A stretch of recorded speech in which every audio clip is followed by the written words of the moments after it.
Welcome to Samba Samba. Enjoy the video. You need admin or site owner rights to proceed, so verify that first.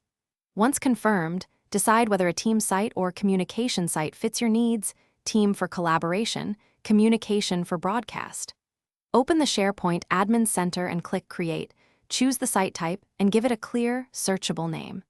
Set the privacy and sensitivity labels now, because those choices affect permissions and sharing later. Save the basic configuration, and move straight into adding owners and members to establish control. Once the site shell exists, add core libraries and lists, documents, shared assets, and any custom lists.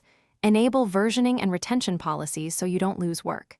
Then craft the home page by adding web parts, quick links, news, highlighted documents, and a hero image to guide users.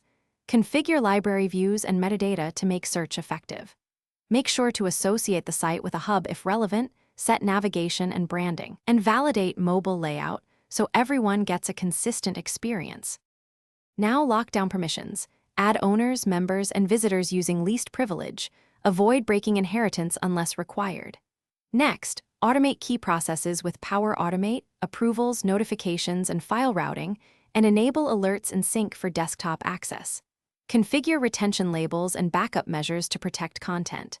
Test access, search functionality, and OneDrive sync on multiple accounts.